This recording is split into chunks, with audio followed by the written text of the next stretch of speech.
Dewi Nawangwulan itu bidadari. Di Sendang Kantil menyimbolkan Dewi kecantikan. Bagi kaum muda-mudi untuk cuci muka tambah cantik, bagi cewek cowok tambah ganteng, dan kemantil-kantil enteng jodoh. Kenapa Kanjeng Sunan Kalijogo kalau manggil Ibu Ratu Kidul itu Eyang Ibu Ratu Kidul ataupun Ibu Ratu Nawangwulan yang sama dengan Ibu Ratu Kidul, berbeda dengan Roro Kidul ataupun putrinya Nyai Blorong. Keajaiban lah ya, keajaiban di Gua Jati Jajar memang ada tempat-tempat leluhur yang seperti itu. Assalamualaikum warahmatullahi wabarakatuh. Waalaikumsalam warahmatullahi wabarakatuh. Di sini saya sebagai juru kunci yang ke-6. Nah, dimintai untuk cerita tentang awal mula Gua Jati Jajar. Gua Jati Jajar diketemukan pada tahun 1802 oleh seorang penduduk setempat yang bernama Mbah Jaya Menawi. Jaya Menawi penduduk setempat itu yang mempunyai tanah di atas kanan kiri gua. Jadi gua dikatakan milik karena pemajakan. Gua Jati Jajar diketemukan pada tahun 1802 oleh Mbah Jaya Menawi itu dari lubang ventilasi yang di atas. Itu ketinggian 24 meter. Mbah Jaya Menawi itu sempat terjerumus lubang tersebut, akhirnya pegangan akar bisa kembali naik, lapor ke desa. Ke desa diadakan kunjungan peninjauan dari Kanjeng Sukadis. Kanjeng Sukadis ini Bupati Kebumen yang pertama, mempunyai gelar Arumbinang Joko Sangkrip. Nah, kemudian gua tersebut justru diadakan peninjauan tersebut, Mbah Jaya Menawi diikat pakai stagen, dikerek untuk turun yang ketinggian 24 meter. Setiap lorong itu dimasuki, ketemu sumber airnya 7. Jadi pertama bahasanya Sendang Pusar Bumi, keduanya Sendang Jombor. Ini memang dari awal ketemu saja sudah dikeramatkan. Jadi sering digunakan untuk acara ritual setelah ditemukan. Kemudian masuk lagi, ada terusannya Jombor, ada terusannya Pusar Bumi. Kemudian dengan yang untuk saat sekarang digunakan untuk wisata itu Sendang Mawar dan Sendang Kantil. Nah, bagi mitos Sendang Mawar, Sendang Kantil ini, kalau cuci muka di Sendang Mawar bisa awet muda, tapi dihubungkan dengan secara ilmiahnya air yang ada di dalam Gua Jati Jajar ini belum kena sinar matahari. Jadi kandungan mineralnya banyak sekali. Itu yang nantinya menyebabkan awet muda, ataupun kalau Allah menghendaki apapun yang terjadi ya bisa. Kemudian Sendang Kantil. Sendang Kantil ini dipasang patung Dewi Nawangwulan. Dewi Nawangwulan itu bidadari. Nah, dipasang di Sendang Kantil menyimbolkan Dewi kecantikan. Bagi kaum muda-mudi untuk cuci muka tambah cantik, bagi cewek cowok tambah ganteng, dan kemantil-kantil enteng jodoh. Nah, kemudian setelah dari dalam gua keluar, di pintu masuk ada 2 pohon jati yang tumbuh sejajar. Nah, kemudian ditebang, dinamakan Gua Jati Jajar. Nah, setelah dinamakan Gua Jati Jajar, Desa Jatijajar itu ada 4 dukuh, berawal dari Palamarta, dukuh Palamarta, kemudian di daerah sini Blangkunang, kemudian Nusa Tutup, Nusa Waru. Nah ini 4 dukuh diblengket menjadi satu kelurahan Jatijajar. Nah kemudian setelah tahun 75-76 ini beliau almarhum Bapak Suparjo Rustam sewaktu menjabat gubernur di Jawa Tengah dengan bupatinya Kebumen itu Bapak almarhum juga Bapak Supeno Suryo Disojo, menemui mbah saya, Pak, guanya dibangun apa boleh? Ya boleh, yang jelas bisa untuk kemakmuran rakyatnya, masyarakatnya, kemudian bisa usaha berdagang dan menambah income daerah, merubah wajah desa. Betul, itu 7576 diadakan rembuk desa, kemudian sampai penggantian rugi tanah. Jadi penggantian rugi tanah berawal 7576 itu 5,5 hektar. Nah kemudian betul dibangun, dikembangkan sebagai pariwisata. Ya, akhirnya setelah dikembangkan sebagai pariwisata ditambah patung-patung legenda dari Kamandoko Ciptoroso Lutung Kasarung. Nah ini ada 2 versi. Kalau untuk di Jawa Tengah sini Kamandoko Ciptoroso Lutung Kasarung, kalau untuk di Jawa Barat Purbasari Purbalarang Lutung Kasarung sampai ke Sunan Indrajaya. Itu legendanya. Nah kemudian gua mempunyai panjang 250 meter, ketinggian 12-13 meter, kemudian lebar, ya betul lebar itu 12 sama, hampir sama 14 meter. Nah kemudian untuk ketinggian dari permukaan laut ini 50 meter, kedalamannya 40 meter. Nah kemudian setelah dikembangkan sebagai pariwisata, tentunya banyak pengunjung yang bertanya guanya macam kayak mana, batu-batuannya batu kapur berbentuk stalaktit dan stalagmit. Jadi memang di pegunungan kapur Gombong Selatan khususnya ataupun kawasan khas selatan ini berbatuannya ada beberapa bebatuan. Pertama batu kapur, keduanya batu kalsit, batu cadas, batu fosfat. Nah ini untuk pegunungan kapur kawasan bagian khas selatan. Nah kemudian bagi pengunjung yang berminat mungkin berbagai macam acara ritual, itu memang ini panjang. Jadi di sini leluhurnya ada 9. Pertama Raden Bagus Kelantung ataupun Kyai Kelantung, Joko Kelantung ini orang satu.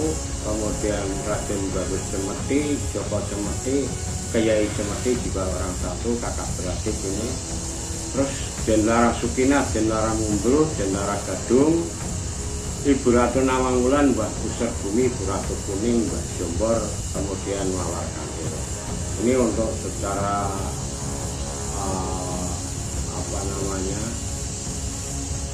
dari awal memang udah dikeramatkan.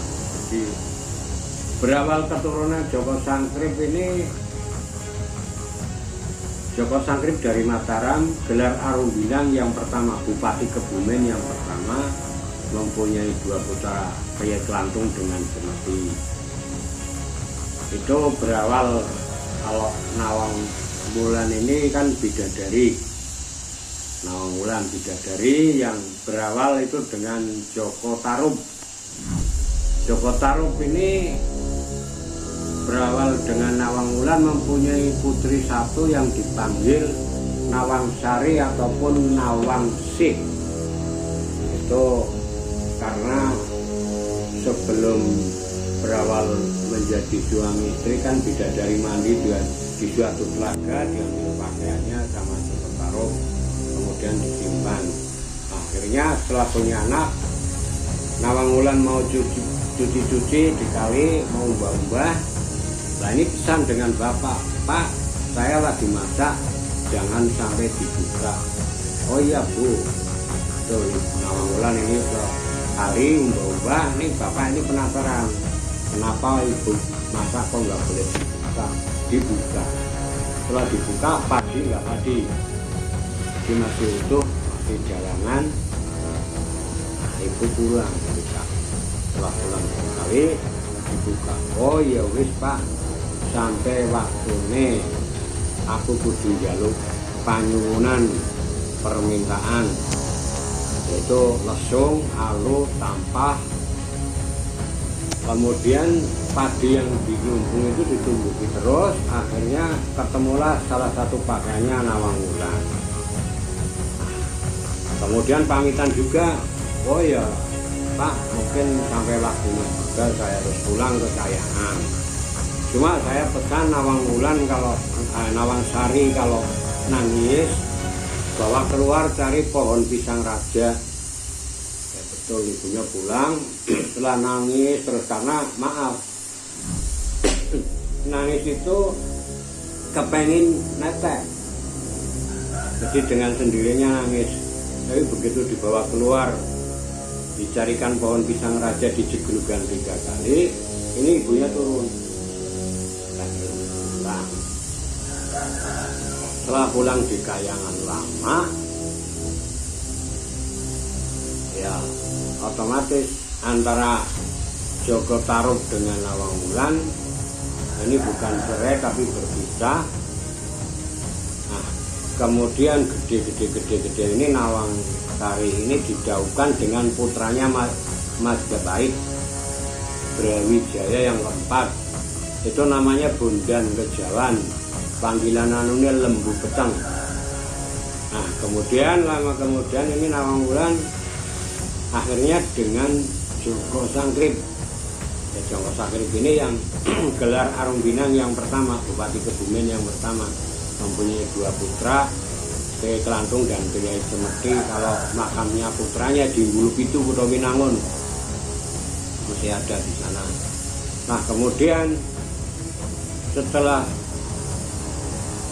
Nawang Wulan ini pertama dengan Joko Tarub, kedua kalinya dengan Joko Sangkrip,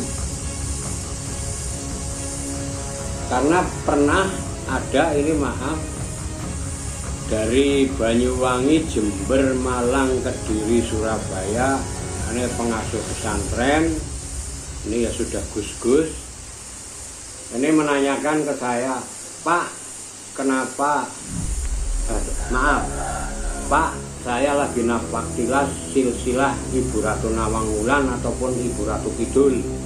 Kenapa Kanjeng Sunan Kalijogo kalau manggil Ibu Ratu Kidul itu Eyang? Nah, saya cerita dari awal seperti tadi. Nah, bapaknya Joko Tarub kan Syekh Maulana Maghribi, Pak Yai Gus. Sewaktu pernikahannya, kerabatnya Kanjeng Sunan dengan Kanjeng Sunan Kalijogo maksud saya, dengan Syekh Maulana Maghribi, ada anggota tubuhnya Syekh Maulana Maghribi yang belum sempurna. Tapi setelah pernikahan dengan kerabatnya Kanjeng Sunan, barulah semua wujud Syekh Maulana Maghribi. Jadi kalau untuk bahasa-bahasa nafaktilas memang sampai ke Majapahit itu ya akhirnya otomatis nantinya pada perkawinannya ketemu cicit, ketemu buyut, ketemu putu, itu kayak tempuk gelang gitu antara Pajajaran dengan Majapahit ini. Dan setelah Ibu Ratu Nawang Wulan di Kayangan sudah bahasanya ketahuan, karena perbedaannya Nawang Wulan itu bidadari, kastanya kasta tinggi, kalau manusia kasta rendah. Nah, karena sudah mengikuti manusia dengan kata kasta rendah, Ibu disuruh turun untuk ngeratoni Laut Kidul, ini bahasanya Ibu Ratu Kidul ataupun Ibu Ratu Nawang Wulan yang sama dengan Ibu Ratu Kidul, berbeda dengan Roro Kidul ataupun putrinya Nyai Blorong. Ini sebetulnya antara ratu dengan patih kan kekuasaannya beda. Nah, ini putri dari Pajajaran yang menjadi patih dengan bahasanya Roro Kidul dengan putrinya Nyai Blorong. Ini yang orang awam mengatakan ini untuk kesugihan, jalur pintas. Kalau ratunya lurus, karena patih ini ingin menguasai selalunya kan, apa ya istilahnya, sisi pendapat, terus kayak mau berantem terus. Nah, itu akhirnya istilahnya ngelenggono permohonan maaf antara Kebumen Purworejo. Ini ada kali yang besar, itu pertemuan pada peluk-pelukan saling permaafan. Disitulah antara Ratu Kidul dengan Roro Kidul saling permaafan. Lah, kemudian ini Blorong ini untuk menguasai dua pantai, pantai selatan dan pantai utara, tidak siap karena dua pantai. Nah, disitulah di antara Kebumen Purworejo ada jembatan yang besar. Wes kowe Nyigarogo. Nah, Blorong ini Nyigarogo, makanya di selatan juga ada Blorong, di utara juga ada Blorong. Kalau di utara Ibu Dewi Lanjar di sana. Nah, itu untuk sekilas dari mitos ataupun betul-betul mengenai apa ya, keajaiban lah ya, keajaiban di Gua Jati Jajar. Memang ada tempat-tempat leluhur yang seperti itu. Lah, kemudian Jati Jajar dikembangkan lagi, ini membebaskan tanah lagi yang untuk terminal baru. Itu yang tadinya 5,5 hektar ditambah 2,5 hektar, pembebasan tanah juga menjadi 8 hektar yang sudah milik Pemda setempat Kabupaten Kebumen. Nah, kemudian mungkin berbagai